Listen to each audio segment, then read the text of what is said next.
सो hey everyone, आप लोग का बहुत बहुत स्वागत है आपके अपने यूट्यूब चैनल स्टडी पॉइंट राह में। तो गाइज, आप सभी स्टूडेंट के लिए मैं लेकर आई हूँ रेलवे एनटीपीसी 19 जून की सभी शिफ्टों का एनालाइज लेकर आई हूँ। और हम इन शिफ्टों का एनालाइज जो है पूरी अच्छी तरीके से देखेंगे गाइज, जो कि आप सभी के आने वाले एग्जाम में ये हेल्प करेगा। ठीक है, तो यहाँ पे मैं आपको एक चीज बता दूं कि अभी जितना भी जैसे कि अगर मैं बात करूँ आपका जो है 5 जून से लेकर के 19 जून की अगर मैं बात करूँ, यहाँ से अगर सबसे ज्यादा चीज देखने को मिला है तो वो आपका करंट अफेयर का देखने को मिला है, कंप्यूटर से क्वेश्चन देखने को मिला है। मैं जीके जीएस की बात कर रही हूँ, ठीक है ना।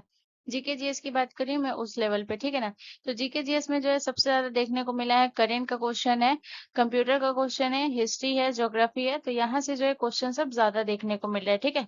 तो चलिए एक एक करके स्टार्ट करते हैं और अपने पहले क्वेश्चन की तरफ बढ़ते हैं। तो आज का हमारा पहला प्रश्न है, क्वेश्चन नंबर 1 है। क्वेश्चन नंबर 1 कह रहा है कि आरबीआई ने नीतिगत रेपो दर में जून 2025 में 50 आधार अंकों की कटौती कर इसे कितना प्रतिशत कर दिया गया।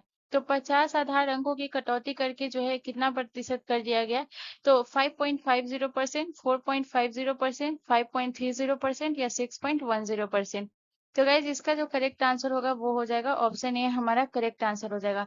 आरबीआई की अगर मैं बात करूँ तो यहाँ पे आपको याद रखना है कि इसने जो कटौती की है, ये कितना कटौती की है। तो याद रखिएगा, आरबीआई ने कटौती की है 0.50%। ठीक है। और ये जो है अगर मैं बात करूं कि पहले जो इसने जो निर्धारित किया था, आरबीआई की जो है नीतिगत रेपो दर जो थी वो पहले कितनी थी गाइस, तो याद रखिएगा पहले थी 6%। पहले थी 6%, ठीक है ना। 6% थी, जिसमें 6% में इसने क्या किया था, 6% में जो है ये 0.5% को जो है घटाकर घटाकर कितना कर दिया गया, तो याद रखिएगा घटाकर कर दिया है आपका जो है 5 ठीक है, घटाकर कितना कर दिया गया, तो याद रखिएगा 5.50%। तो ये आपको इतना याद रखना है, ठीक है ना। अब यहाँ पे जो है मैं आरबीआई के जो है कुछ इंपॉर्टेंट पॉइंट के बारे में बात करूंगी, जो आप सभी के परीक्षा की दृष्टि से इंपॉर्टेंट होने वाला है, ठीक है ना। तो एक एक करके देखेंगे। सबसे पहले आपको यहाँ पे देखना है क्वेश्चन, अगर आप देखेंगे तो यहाँ पे आपको क्या बोला है कि जून में, ठीक है ना, जून में 50 आधार अंकों की कटौती की है, ठीक है ना। तो इसमें कितना परसेंट का कटौती किया है। यही अगर आपसे प्रश्न होता है कि आरबीआई ने जो नीतिगत रेपो दर में जो है फरवरी में कितना परसेंट की कटौती की थी, फरवरी में। तो याद रखिएगा फरवरी में जो इसने कटौती की थी आरबीआई ने, वो की थी 50 आधार अंकों की कटौती की थी, ठीक है ना। 25 आधार अंकों की कटौती की थी, 25 आधार अंकों की कटौती की, ठीक है। 25 आधार अंकों की कटौती की तो कितना की थी गैस, तो याद रखिएगा 0.25% की कटौती की थी, ठीक है। उसके बाद जो है इसने कटौती और कब की थी, फरवरी में भी इसने कटौती की है। इसके अलावा अगर मैं बात करूँ तो आरबीआई ने फरवरी के बाद आपको याद रखना अप्रैल में कटौती की है, ठीक है ना, अप्रैल में। तो अप्रैल में जो है इसने कितनी कटौती की है गाइस, तो याद रखिएगा अप्रैल में भी इसने कटौती की है, 25 आधार अंकों की कटौती की है, ठीक है ना, 25 आधार अंकों की, 25 आधार अंकों की कटौती की। तो यानी कि कितना किए गए, तो याद देखिएगा 25 आधार अंकों की कटौती की। तो इसमें भी जो है आपका 0.025% की कटौती की है, ठीक है। और वहीं अगर बात करें तो अभी जो है हाल ही की अगर मैं बात करूं जून में, इसने जून में कटौती की है, ठीक है। तो जून में जो कटौती की है, तो जून की अगर मैं बात करूं तो इसमें भी आपका जो है 50 आधार अंकों की कटौती की है जून में। तो इसमें 50 आधार अंकों की कटौती की है, जो कि मैं आपको बता ही चुकी हूँ, ठीक है ना। तो यहाँ पे जो है अगर आपको ये याद रखना है कि जब इसने जो है फरवरी में जो कटौती की थी, तो फरवरी में जो कटौती की थी तब वो कितना था गाइस, तो याद रखिएगा फरवरी में जो कटौती की थी तब था 6.25%, ठीक है ना। उसके बाद जब इसमें कटौती की थी अप्रैल में, तो हो गया था 6%। और फिर जून में जो है ये आपका 6% से कटौती करके जो है 0.5% का कटौती करके कितना कर दिया है, 5.05%, ठीक है ना। तो ये डेटा आपको याद रखना है। अगर मैं आपको ओवरऑल रेपो दर के बारे में बताऊं तो रेपो दर क्या करते हैं, रेपो दर जो है ये महंगाई को कंट्रोल करता है, ठीक है ना। तो यहाँ पे लिख लीजिएगा कि रेपो दर का कार्य क्या होता है गाइस, याद रखिएगा रेपो दर का कार्य क्या होता है, तो रेपो दर का कार्य होता है महंगाई को कंट्रोल करना, ठीक है। महंगाई को महंगाई को कंट्रोल करना। ठीक है, ये रेपो दर का काम होता है। तो ये भी याद रखिएगा, पूछा जाता है, ठीक है ना। अब यहाँ पे जो है सबसे इम्पोर्टेंट प्रश्न क्या बनता है, तो यहाँ से जो है सबसे इम्पोर्टेंट प्रश्न ये बनता है जो कि आपको नोट करना है, ठीक है ना। तो आपको सबसे इम्पोर्टेंट पॉइंट नोट क्या करना है कि जो आरबीआई ने 2025 से 26 में जो है कितने परसेंट वृद्धि दर का अनुमान लगाया है, तो याद रखिएगा आरबीआई ने 2025 से 26, ठीक है, 2025 से 26 में 6.5% की वृद्धि दर का अनुमान लगाया है, ठीक है, अनुमान लगाया। तो इसको भी आप याद रखिएगा, ठीक है। चलिए नेक्स्ट क्वेश्चन की तरफ। अगला क्वेश्चन हमारा क्वेश्चन नंबर 2 है गाइस। क्वेश्चन नंबर 2 कह रहा है कि किस जंगल के पौधे या फिर पेड़ों की जड़ें पानी में डूबी हुई होती है। तो किस जंगल के पौधे या फिर पेड़ों की जो जड़ें हैं वो पानी में डूबी हुई होती है। चीड़ वन के जो पौधे या पेड़ है वो पानी में डूबे होते हैं, कटीले वन और झाड़ियों के, या फिर उष्ण कटिबंधीय पर्णपाती वन के, या फिर मैंग्रोव वन के। तो गाइज इसका जो करेक्ट आंसर हो जाएगा वो हो जाएगा ऑप्शन डी, हमारा करेक्ट आंसर हो जाएगा। मैंग्रोव वन के जो पेड़ या फिर पौधे होते हैं उनकी जड़ें जो है पानी में डूबी हुई होती है, ठीक है ना। और याद रखिएगा ये जो ये मैंग्रोव वन है ये खासकर कहाँ होता है, तो ये जो है अक्सर वहां होता है जो ज्वार भाटा से जो है प्रभावित तटीय क्षेत्र होते हैं, ठीक है ना, वहां पाया जाता है। तो ये भी आप याद रखिएगा, ज्वार भाटा, ज्वार भाटा से प्रभावित, ज्वार भाटा से प्रभावित तटीय क्षेत्रों में पाया जाता है, ठीक है, तटीय क्षेत्रों में, तटीय क्षेत्रों में पाया जाता है, ठीक है। इसके अलावा अगर मैं बात करूँ तो अगले आपको पॉइंट क्या याद रखना है कि ये जो है मैंग्रोव वन जो है इनके पेड़ जो है कौन सी मिट्टी में उगती है, तो याद रखिएगा इनके पेड़ दलदली मिट्टी में उगती है, ठीक है ना, दलदली दलदली मिट्टी में उगते हैं।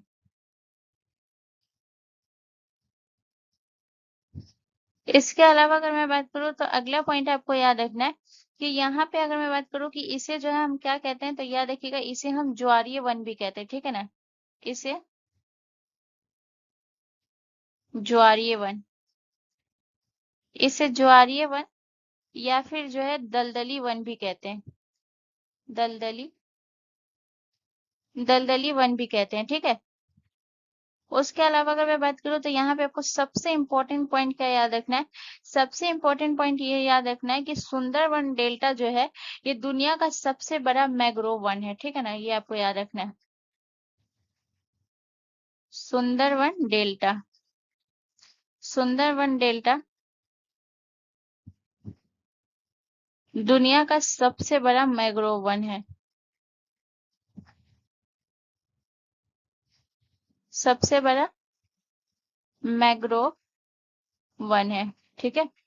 तो ये आपको याद रखना है। सुंदरवन डेल्टा आपका कहाँ पड़ता है गाइस, तो याद रखिएगा सुंदरवन डेल्टा जो आपका पड़ता है ये आपका पड़ता है पश्चिम बंगाल में, ठीक है, पश्चिम बंगाल। तो इतना पॉइंट आपको मैंग्रोव वन से याद रखना है, ठीक है। चलिए अब हम नेक्स्ट क्वेश्चन की तरफ चलते हैं। अगला क्वेश्चन हमारा क्वेश्चन नंबर 3 है गाइस। क्वेश्चन नंबर 3 कह रहा है कि निम्नलिखित में से ISCII का सही पूर्ण रूप क्या है। तो ISCII का सही पूर्ण रूप क्या है, Indian standard code for information interchange, या ऑप्शन बी आपसे कह रहा है कि international standard code for Indian interaction, या ऑप्शन सी आपसे कह रहा है कि Indian standard code for international interaction, और ऑप्शन डी आपसे कह रहा है कि international standard code for information interchange. तो गाइज इसका जो करेक्ट आंसर होगा वो होगा ऑप्शन डी, हमारा करेक्ट आंसर हो जाएगा। अब सब बहुत सारे स्टूडेंट होंगे जिन्हें इनका कंफ्यूजन होगा, तो चलिए इन कंफ्यूजन को भी दूर करते हैं। तो ISCII होता क्या है, तो ये है इसका काम क्या होता है, इसका काम होता है जो ट्रांसलिटरेशन होता है ना उसको आसान करना, ठीक है ना, ट्रांसलिटरेशन, ट्रांसलिटरेशन, ट्रांसलिटरेशन को आसान करना, आसान करना। यानी इसका काम क्या होता है कि जैसे कि अगर मैं आपको बताऊं कि जैसे ये क्या करता है, कोई भी देवनागरी है, ठीक है ना, तो ये देवनागरी से किस में कन्वर्ट कर सकता है, कौन सी भाषा में, तमिल भाषा में कर सकता है या फिर बंगाली भाषा में कर सकता है, तो इसका काम यही होता है।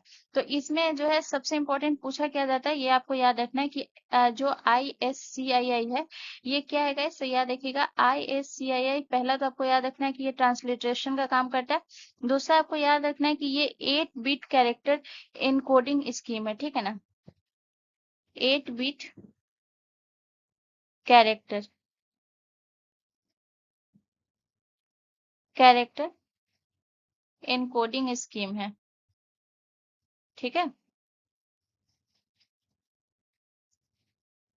और वहीं अगर मैं बात करूँ तो इसमें टोटल कितने जो है ये भाषा को सपोर्ट करता है, तो पहला आपको याद रखना है, दूसरा आपको याद रखना है कि ये जो है ये 8 भाषा को सपोर्ट करता है, ठीक है ना, 8 भाषा को। तो 8 भाषा कौन कौन से हैं, तो याद रखिएगा 8 भाषा कौन कौन से हो गए। तो पहला हो गया आपका जो है देवनागरी, जिसमें आपका देवनागरी में कौन सा आ जाता है, देवनागरी। देवनागरी में आपका कौन सा आ जाएगा, जैसे कि आपका हिंदी हो गया, मराठी हो गया, देवनागरी में मैं नीचे लिख देती हूँ, ठीक है ना। देवनागरी में आपका कौन कौन सा आ जाएगा गाइस, तो देवनागरी में आपका आ जाएगा हिंदी, इसके अलावा अगर मैं बात करूँ तो मराठी, ठीक है ना, संस्कृत, ये सब आपका देवनागरी में आ जाता है, ठीक है ना। तो देवनागरी हो गया पहला। इसके अलावा अगर मैं बात करूँ तो आपका गुजराती हो गया, गुजराती हो गया। इसके बाद आपको याद रखना है बंगाली हो गया, टोटल 8 भाषा को ये करता है, ठीक है ना, बंगाली हो गया, बंगाली 3 हुआ। इसके बाद आपको याद रखना है कन्नड़ हो गया। इसके बाद आपका जो है तमिल हो गया। इसके बाद आपका जो है और कौन सा भाषा हो गया गाइस, तो याद रखिएगा तेलुगु हो गया, तेलुगु। उड़िया हो गया, ठीक है ना, उड़िया हो गया। और मलयालम हो गया, उड़िया, और याद रखिएगा मलयालम, ठीक है। तो ये आपको याद रखना है। चलिए नेक्स्ट क्वेश्चन की तरफ। अगला क्वेश्चन हमारा क्वेश्चन नंबर 4 है गाइस। क्वेश्चन नंबर 4 कह रहा है कि प्रधानमंत्री रोजगार योजना को भारत सरकार ने कब लागू किया था, तो प्रधानमंत्री रोजगार योजना को भारत सरकार ने कब लागू किया था, 1993 में, 1992 में, 1994 में या 1995 में। तो गाइस इसका जो करेक्ट आंसर है वो है ऑप्शन ए, हमारा करेक्ट आंसर हो जाएगा। 1993 में लागू किया था। और प्रधानमंत्री रोजगार योजना का जो है इसका उद्देश्य क्या था, ये आपको याद रखना है। कभी कभी क्या होता है ना कि इसका उद्देश्य आपको स्टेटमेंट में ये क्वेश्चन दे देता है और बोल देता है कि निम्नलिखित में से कौन है जो प्रधानमंत्री रोजगार योजना से संबंधित है, ठीक है ना। तो इसका आपको उद्देश्य याद रखना होगा। इसका उद्देश्य ये था कि जो शिक्षित बेरोजगार युवा हैं उनको स्वरोजगार के लिए प्रोत्साहित करना, स्वरोजगार देना। शिक्षित, शिक्षित बेरोजगार, ठीक है ना, शिक्षित बेरोजगार को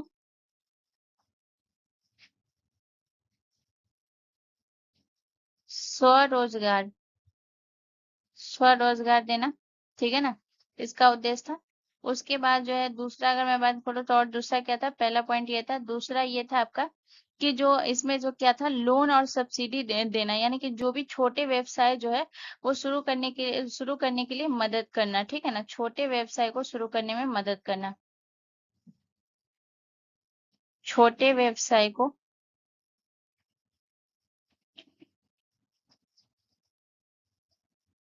शुरू करने में मदद करना, इसका जो है काम था, मदद करना इसका उद्देश्य था, ठीक है। इसके अलावा तीसरा पॉइंट आपको क्या याद रखना है, तीसरा आपको ये याद रखना है कि इसमें जो है कोई भी जो सूक्ष्म उद्योग है उसकी स्थापना को बढ़ावा देना, सूक्ष्म, सूक्ष्म उद्योगों को,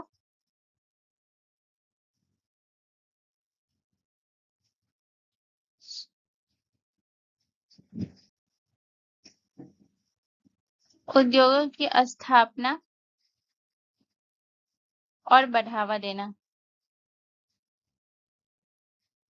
और बढ़ावा देना, ठीक है ना, इसका काम था, ठीक है। इसके अलावा अगर मैं बात करूँ तो आपको और याद रखना है, जैसे कि मैं 1-2 योजना और बताऊँगी, जो कि आपको याद रखना है, ठीक है ना। तो इसमें एक है आपका पीएम सूर्य घर योजना, पीएम सूर्य घर योजना, ठीक है। तो पीएम सूर्य घर योजना जो है ये आपको ध्यान रखना है, इसे जो है ये लॉन्च कब हुआ था गाइस? तो इसे लॉन्च किया गया था गाइस 2024 में इसे लॉन्च किया गया था। और इसका जो है ये मुख्य उद्देश्य क्या था गाइस? तो घरों की छतों पर सोलर पैनल लगाने के लिए जो है ये सब्सिडी देती थी सरकार, ठीक है ना। तो याद रखिएगा, छतों पर, घरों के छतों पर, ठीक है ना, घरों की छतों पर सोलर पैनल, सोलर पैनल लगाने के लिए सब्सिडी देती थी सरकार, ठीक है ना, सब्सिडी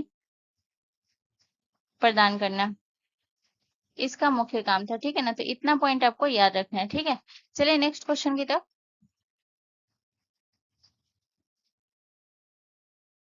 अगला क्वेश्चन हमारा क्वेश्चन नंबर 5 है गाइस। क्वेश्चन नंबर 5 कह रहा है कि भारत की किस वायसराय ने देसी भाषा प्रेस अधिनियम का प्रस्ताव किया था? तो देसी भाषा प्रेस अधिनियम का प्रस्ताव जो किया था वो लॉर्ड लिटन ने किया था, ठीक है ना। और इस देसी भाषा प्रस्ताव को जो है पारित कब किया था? तो ये भी याद रखिएगा, देसी भाषा प्रेस अधिनियम, प्रेस अधिनियम को 1878 में पारित किया था, ठीक है ना, 1878 में पारित किया। अब इस इसमें जो है इस अधिनियम को जो पारित किया था, तो इस अधिनियम को पारित करने का उद्देश्य हिंदी भाषा समाचार पत्रों पर जो है नियंत्रित करने के लिए इस अधिनियम को पारित किया गया था, ठीक है ना। तो इस अधिनियम को पारित क्यों किया गया था? तो याद रखिएगा, हिंदी भाषा में प्रकाशित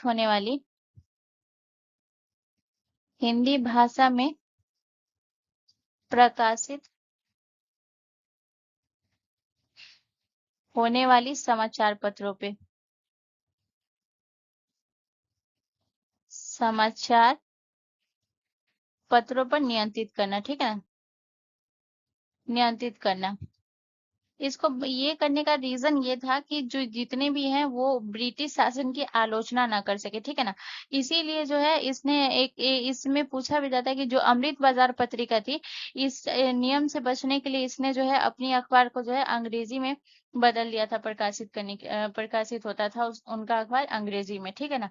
तो इस एक्ट को किसने लाया था? लॉर्ड लिटन ने लाया था। और इसका जो है, अब लॉर्ड लिटन की अगर मैं बात करूँ तो इसके शासनकाल की भी बात कर लेती हूँ। शासनकाल, तो इसका शासनकाल कब से कब तक था गाइस? तो याद रखिएगा, लॉर्ड लिटन का शासनकाल था 1876 से लेकर 1880 तक इसका शासनकाल था, ठीक है ना। और इस अधिनियम को रोक बंद भी कर दिया गया था लॉर्ड रिपन के द्वारा, ठीक है ना, ये भी याद रखिएगा 1882 में। इसके अलावा आपको क्या याद रखना है, अभी हम लॉर्ड लिटन के बारे में बात करते हैं, तो ये जो है आप याद रखिएगा इसका शासनकाल। और दूसरा आपको ये याद रखना है कि इस अधिनियम को, इस अधिनियम को रद्द भी कर दिया गया था, ठीक है ना, इस अधिनियम को रद्द कर दिया गया, रद्द कर दिया गया 1882 में, 1882 में लॉर्ड रिपन ने, लॉर्ड रिपन ने, ठीक है।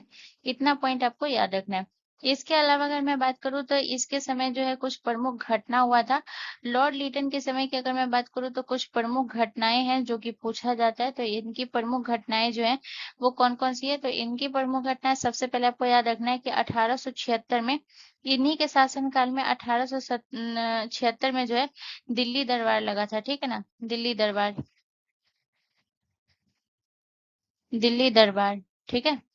उसके बाद जो है दूसरा आपको क्या याद रखना है, 1876 हो गया। दूसरा आपको याद रखना है 1877, 1877 में जो है याद रखिएगा अकाल पड़ गया था, 1877 में अकाल पड़ गया था।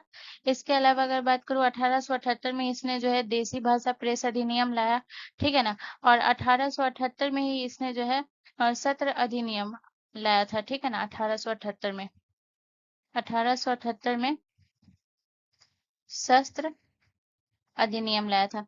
तो इससे बस यही पूछा जाता है, इतना ही पॉइंट आपको याद रखना है, ठीक है। चलिए नेक्स्ट क्वेश्चन की तरफ।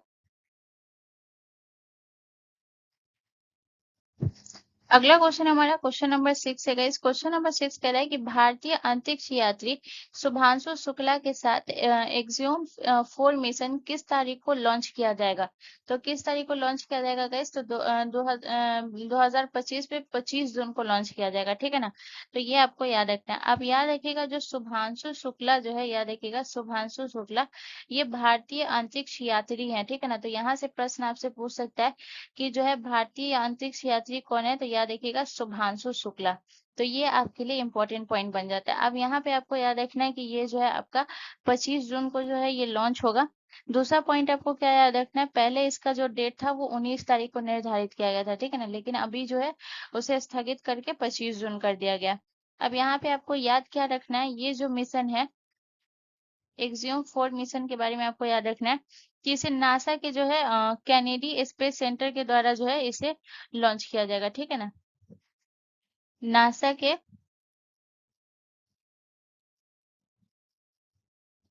कैनेडी स्पेस सेंटर से, ठीक है ना, स्पेस सेंटर से, स्पेस सेंटर से ये लॉन्च होगा। पहला पॉइंट आपको याद रखना है स्पेस सेंटर से। उसके बाद याद रखिएगा इसे किससे लॉन्च किया जाएगा गाइस। याद रखिएगा इसे स्पेस एक्स से, स्पेस एक्स के फाल्कन 9 से, फाल्कन 9 रॉकेट से लॉन्च किया जाएगा, ठीक है। इतना पॉइंट आपको याद रखना है, ठीक है। चलिए नेक्स्ट क्वेश्चन की तरफ। अगला क्वेश्चन हमारा क्वेश्चन नंबर 7 है गाइस। क्वेश्चन नंबर 7 कह रहा है कि देश का पहला ई कचरा यानी इको पार्क कहाँ बनाया जाएगा। तो देश का पहला, ठीक है, ये भी याद रखिएगा, देश का पहला ई कचरा यानी इको पार्क बनाया जाएगा नई दिल्ली में। ऑप्शन ए हमारा करेक्ट आंसर हो जाएगा। और नई दिल्ली के कहाँ बनाया जाएगा, तो याद ये भी याद रखिएगा कोलंबी कला में, ठीक है ना। नई दिल्ली के कहाँ बनाया जाएगा गाइस, याद रखिएगा कोलंबी कोलंबी कला में, ठीक है। उसके बाद हम बात करेंगे होलंबी कला में इसके निर्माण की अवधि का लक्ष्य कब तक रखा गया, निर्माण अवधि लक्ष्य। तो याद रखिएगा इसका निर्माण अवधि रखा गया है, इसे मतलब कि 18 महीने में पूरा करने का लक्ष्य रखा है। 18 महीने में 18 महीने में पूरा करने का लक्ष्य रखा है,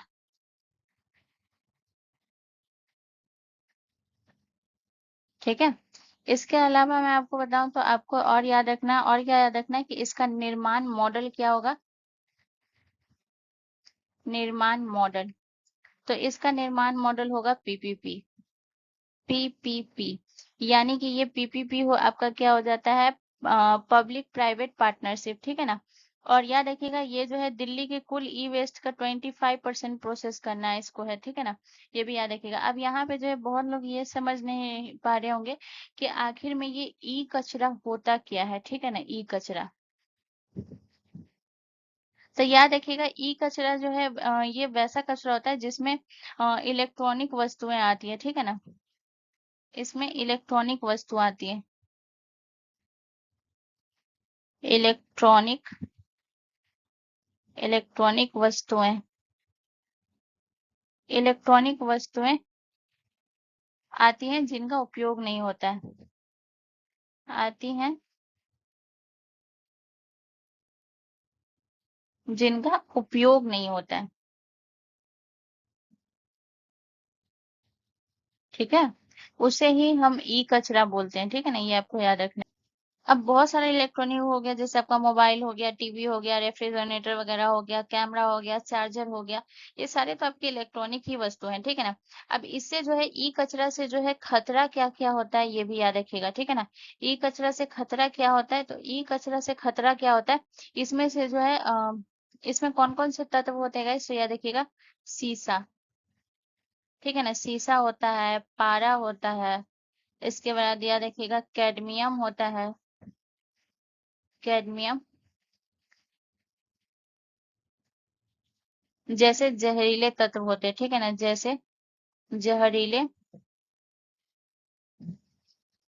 जहरीले तत्व होते हैं इसमें, ठीक है ना, ये आपको याद रखना है, ठीक है। चलिए नेक्स्ट क्वेश्चन की तरफ। अगला क्वेश्चन हमारा क्वेश्चन नंबर 8 है गाइस। क्वेश्चन नंबर 8 कह रहा है कि ट्रैक बॉल निम्नलिखित में से किस श्रेणी के अंतर्गत आता है, तो स्टोरेज डिवाइस के अंदर, इनपुट डिवाइस के अंदर, आउटपुट डिवाइस के अंदर, या प्रोसेसिंग डिवाइस के अंदर। तो गाइस इसका जो करेक्ट आंसर हो जाएगा वो हो जाएगा ऑप्शन बी, आपका करेक्ट आंसर हो जाएगा, इनपुट डिवाइस के अंदर आता है, ठीक है ना। अब ट्रैक बॉल जो है ये आपका इनपुट डिवाइस के अंदर आता है। इनपुट डिवाइस के अंदर और कौन कौन सा चीज आता है उसे हम देखेंगे। तो सबसे पहले अगर मैं बात करूँ तो स्कैनर, स्कैनर आपका एक इनपुट डिवाइस है, ठीक है ना। इसके अलावा अगर मैं बात करूँ तो और कौन सा हो जाएगा, आपका माउस हो गया, ठीक है ना। इसके अलावा अगर मैं बात करूँ कीबोर्ड हो गया, ये आपका इनपुट डिवाइस है। इसके अलावा अगर मैं बात करूँ तो आपका जो है बारकोड रीडर हो गया, ये भी इनपुट डिवाइस है, ठीक है ना, बारकोड रीडर, ये भी आपका एक इनपुट डिवाइस है। इसके अलावा अगर मैं बात करूँ तो आपका जो है फिंगरप्रिंट स्कैनर जो होता है, फिंगरप्रिंट, फिंगरप्रिंट, फिंगरप्रिंट स्कैनर, ये भी आपका एक इनपुट डिवाइस है। इसके अलावा अगर मैं बात करूँ तो और आपका कौन सा हो जाएगा, जैसे कि आपका हो जाएगा टच स्क्रीन, टच स्क्रीन भी जो है ये आपका इनपुट डिवाइस है, ठीक है ना। इसके अलावा अगर बात करूँ तो माइक्रोफोन, माइक्रोफोन भी जो है ये आपका एक इनपुट डिवाइस है, ठीक है ना। ये तो हो गया इनपुट डिवाइस के बारे में। अब हम बात करेंगे जो कि है आउटपुट डिवाइस, ठीक है ना। तो आउटपुट डिवाइस आपका कौन कौन सा है उसे हम एक बार देख लेते हैं। तो आउटपुट डिवाइस में आपका मॉनिटर हो गया, मॉनिटर। इसके अलावा अगर मैं बात करूँ तो प्रोजेक्टर हो गया, प्रोजेक्टर हो गया। उसके बाद अगर मैं बात करूँ तो आपका स्पीकर हो गया, स्पीकर हो गया, ठीक है ना। इसके अलावा आपको याद रखना और कौन सा हो गया, प्रिंटर, प्रिंटर, ठीक है ना। प्रिंटर भी आपका जो है ये आउटपुट डिवाइस हो गया। इसके अलावा अगर मैं बात करूँ तो प्लॉटर भी आपका आउटपुट डिवाइस हो गया, प्लॉटर। इसके बाद आपको याद रखना है, जैसे कि अगर मैं बात करूँ तो आपका और कौन सा हो गया, अ, और हो गया आपका एक वीडियो कार्ड हो गया, वीडियो कार्ड, ठीक है ना। वीडियो कार्ड ये भी आपका आउटपुट डिवाइस हो गया, ठीक है ना। इसके अलावा अगर मैं बात करूँ तो आपका जो है स्टोरेज डिवाइस, ठीक है ना, स्टोरेज डिवाइस। तो स्टोरेज डिवाइस का जगह इस साइड है तो मैं इस साइड लिख देती हूँ, ठीक है ना। तो आपका स्टोरेज डिवाइस कौन कौन सा हो गया, तो स्टोरेज डिवाइस में आपका आता है रैम, रैम आपका स्टोरेज डिवाइस हो गया, रोम आपका स्टोरेज डिवाइस हो गया। इसके अलावा अगर मैं बात करूँ तो आपका जो है और कौन सा हो गया, एसडी कार्ड, एसडी कार्ड भी आपका स्टोरेज डिवाइस हो गया। इसके अलावा अगर मैं बात करूँ pen drive, pen drive, pen drive भी आपका स्टोरेज डिवाइस हो गया। और मेमोरी कार्ड, मेमोरी कार्ड भी हो गया, मेमोरी कार्ड, ये भी आपका स्टोरेज डिवाइस हो गया, ठीक है ना। इसके अलावा और अगर मैं बात करूँ तो और आपका कौन सा हो गया गाइस, तो hard disk drive, hard disk drive, hard disk drive, ठीक है ना। तो ये भी आपका जो है स्टोरेज डिवाइस हो गया, ठीक है ना। तो इतना आपको याद रखना है। एक और याद रखिएगा जो कि है आपका प्रोसेसिंग डिवाइस। प्रोसेसिंग डिवाइस के बारे में आपको क्या याद रखना है, प्रोसेसिंग डिवाइस के बारे में आपको ये याद रखना है कि ये डिवाइस जो होता है ये क्या करता है कि कंप्यूटर में जो है इनपुट डेटा को प्रोसेस करके क्या करता है, आउटपुट तैयार करता है, ठीक है ना। तो ये इसके बारे में बहुत इंपॉर्टेंट है, याद रखिएगा। इसका काम क्या होता है कि ये क्या करता है, कंप्यूटर में, कंप्यूटर में इनपुट डेटा को, कंप्यूटर में इनपुट डेटा को प्रोसेस करके, ठीक है ना, कंप्यूटर में इनपुट डेटा को प्रोसेस करके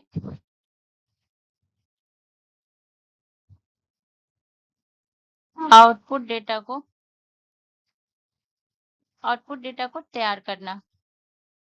ये किसका काम होता है गाइस? तो तैयार करने का काम होता है, ये होता है प्रोसेसिंग डिवाइस का। तो मैं यहाँ पे आपको सारा डिवाइस समझा दी हूँ और उसकी एग्जांपल भी दी हूँ, जो कि आपको याद रखना है, ठीक है ना। चलिए नेक्स्ट क्वेश्चन की तरफ। अगला क्वेश्चन हमारा क्वेश्चन नंबर 9 है गाइस। क्वेश्चन नंबर 9 हमसे कह रहा है कि निम्नलिखित में से कौन सा राष्ट्रीय उद्यान यूनेस्को का एक विश्व धरोहर स्थल है?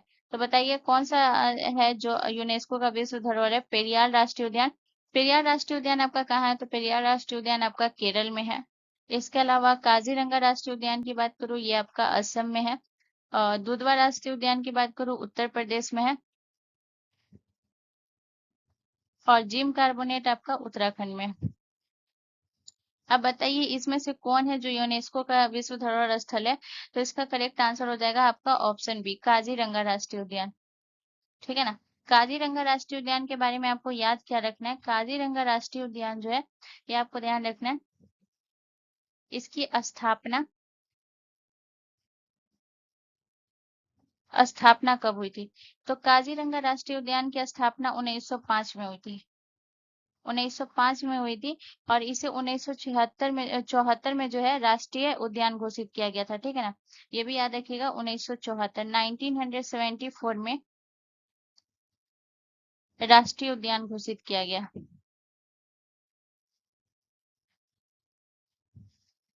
राष्ट्रीय उद्यान घोषित किया गया। इसके अलावा आपको याद रखना है कि ये जो है कौन सी नदी के किनारे, बहुत बार पूछा जाता है, ये आपको याद रखना है, ये ब्रह्मपुत्र नदी के किनारे है। ब्रह्मपुत्र नदी के किनारे।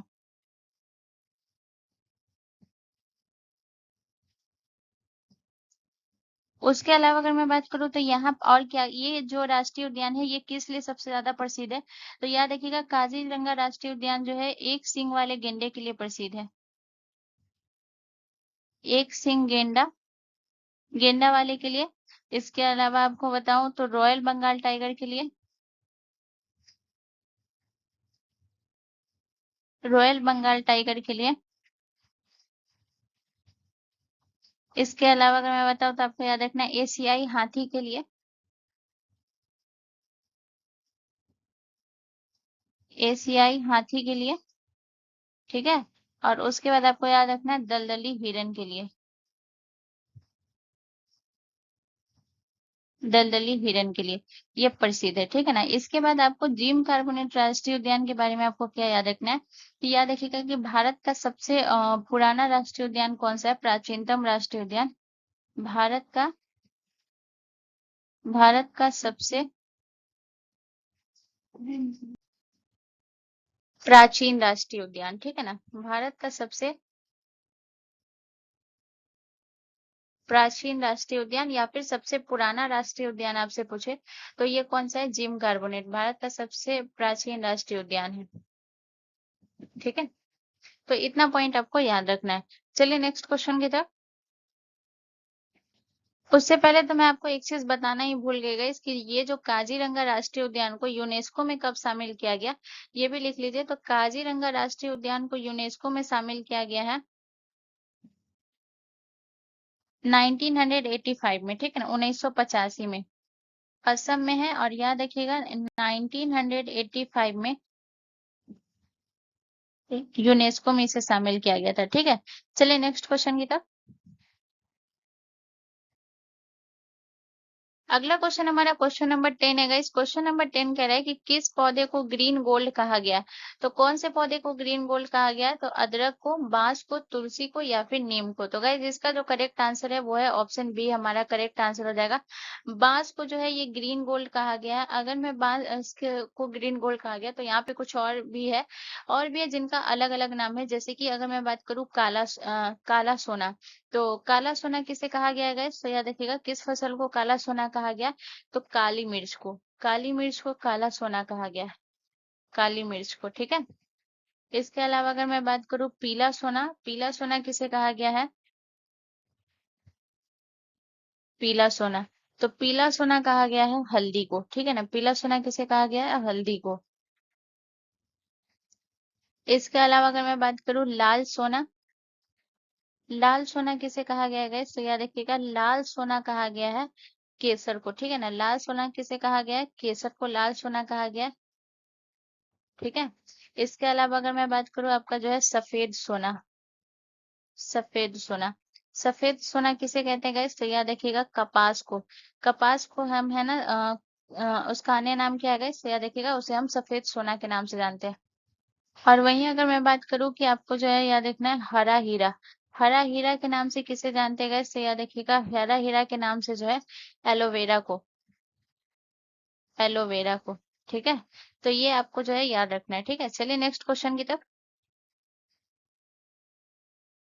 अगला क्वेश्चन हमारा क्वेश्चन नंबर 11 है गाइस। क्वेश्चन नंबर 11 हमसे कह रहा है कि किस राज्य में कपास की बुआई में 20% की वृद्धि दर्ज की है, तो कौन से राज्य ने 20% की वृद्धि दर्ज की है, तो गाइस इसका जो करेक्ट आंसर हो जाएगा वो हो जाएगा पंजाब, ठीक है ना, ऑप्शन ए हमारा करेक्ट आंसर हो जाएगा। अब वहीं अगर मैं बात करूँ गाइस, तो यहाँ पे आपको क्या याद रखना है कि कपास जो है, ये आपको ध्यान रखना है कितने परसेंट की सब्सिडी देती है गाइस सरकार, तो ये आपको याद रखना है कि 33% की सब्सिडी, ठीक है ना, 33% की सब्सिडी,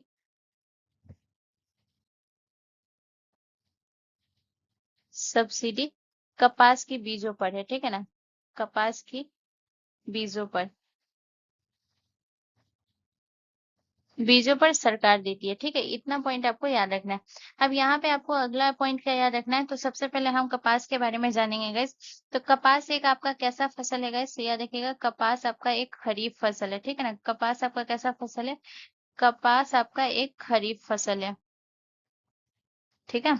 इसके अलावा आपको क्या याद रखना है, इसकी जो है बुआई और कटाई याद रखिएगा, बहुत इंपॉर्टेंट होता है, बुआई, और दूसरा आपको क्या याद रखना है, दूसरा आपको याद रखना है कटाई। तो इसकी बुआई कब होती है गाइस, तो याद रखिएगा इसकी बुआई होती है जून और जुलाई में, कपास की बुआई कब होती है गाइस, तो याद रखिएगा जून जुलाई में। और वहीं अगर मैं बात करूं कि इसकी जो है कटाई कब होती है गाइस, तो अक्टूबर से फरवरी तक, अक्टूबर से फरवरी तक, ठीक है। और इस फसल के लिए सबसे उपयुक्त मिट्टी कौन सी होती है, जिसे हम कपासी मिट्टी के नाम से भी जानते हैं गाइस, तो काली मिट्टी, काली मिट्टी सबसे उपयुक्त होती है, काली मिट्टी सबसे उपयुक्त होती है, इसलिए काली मिट्टी को कपासी मिट्टी के नाम से भी जानते हैं, काली मिट्टी सबसे उपयुक्त होती है,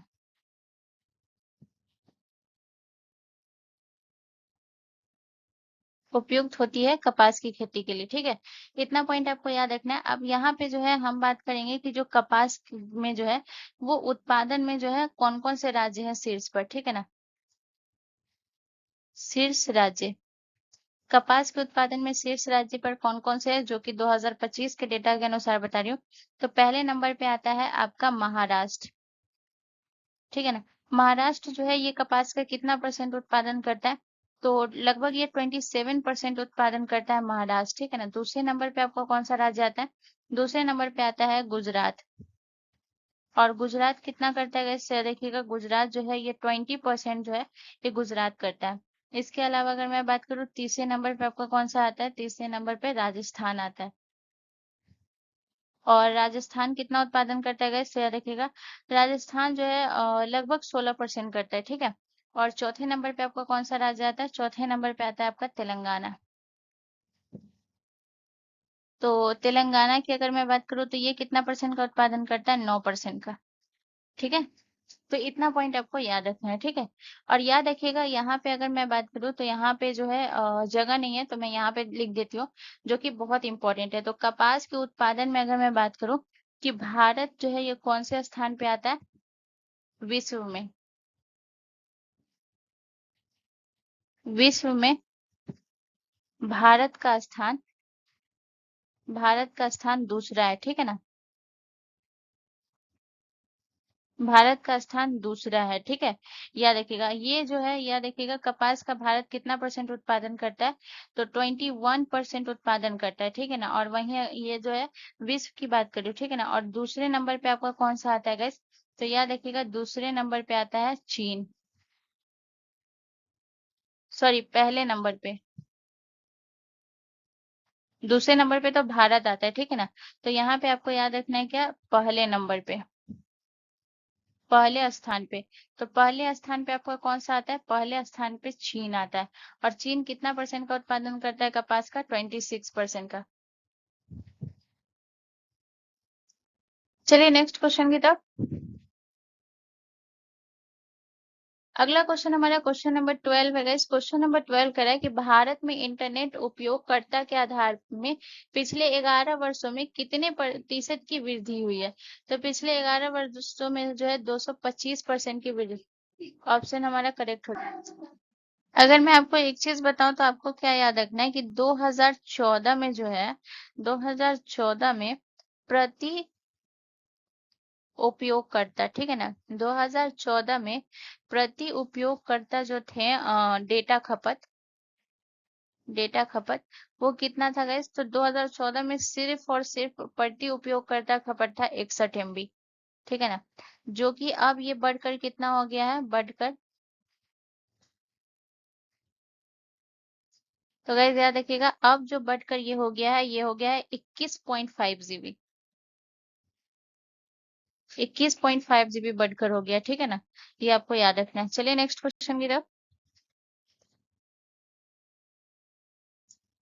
अगला क्वेश्चन हमारा क्वेश्चन नंबर 13 है। इस क्वेश्चन नंबर 13 कह रहा है कि पेरोक्सीसोम में मुख्य रूप से कौन सा एंजाइम पाया जाता है। तो पेरोक्सीसोम से जो है guys, याद रखिएगा कौन सा एंजाइम पाया जाता है, कैटालेज।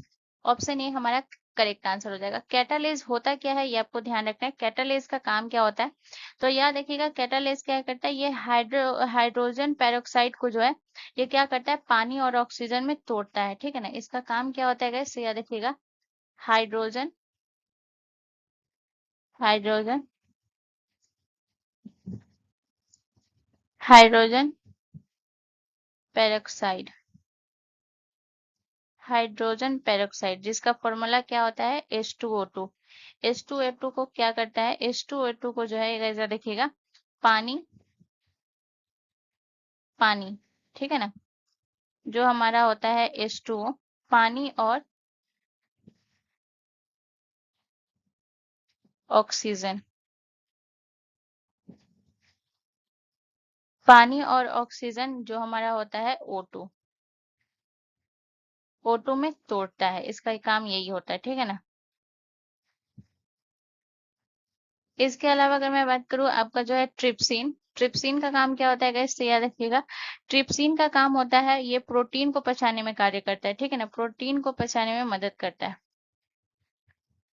तो प्रोटीन को पचाने में कौन सा एंजाइम मदद करता है, प्रोटीन पचाने में मदद करता है, जो कि ये कौन करता है गाइस, तो याद रखिएगा ये मदद करता है आपका ट्रिप्सिन, ठीक है ना। इसके अलावा अगर मैं बात करूँ एमाइलेज, एमाइलेज का काम क्या होता है, तो एमाइलेज आपका करता है गाइस, याद रखिएगा, ये जो है प्रोटीन को जो है छोटे पेप्टाइड में और एमिनो एसिड में तोड़ता है, ठीक है ना। तो याद रखिएगा ये क्या करता है, प्रोटीन को छोटे पेप्टाइड,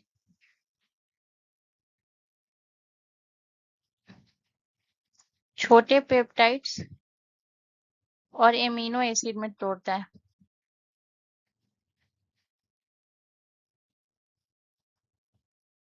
और एमिनो एसिड में तोड़ता है, ठीक है ना। इसके अलावा जो है लाइपेज की अगर मैं बात करूँ, लाइपेज का काम क्या होता है, ये वसा को पचाने में मदद करता है, वसा को पचाने में,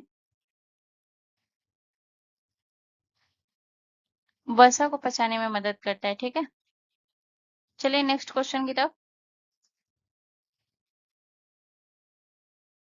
अगला क्वेश्चन हमारा क्वेश्चन नंबर 14 है गाइस। क्वेश्चन नंबर 14 कह रहा है कि जून 2025 में किस राज्य के फेनी को भौगोलिक संकेतिक टैग मिला है? तो कौन से राज्य के फेनी को भौगोलिक संकेत मिला है? तो महाराष्ट्र, केरल, तमिलनाडु या फिर गोवा। तो गाइस इसका जो करेक्ट आंसर होगा वो हो जाएगा ऑप्शन डी, हमारा करेक्ट आंसर हो जाएगा। ठीक है ना, भौगोलिक संकेतक टैग यानी कि GI टैग जिसे हम कहते हैं। गोवा को अगर मैं बात करूँ तो याद रखिएगा, ये गोवा का पारंपरिक पारंपरिक शराब है। ठीक है ना, फेनी। फेनी क्या है गाइस? तो याद रखिएगा ये गोवा का पारंपरिक शराब है। और याद रखिएगा ये किससे बना होता है? काजू,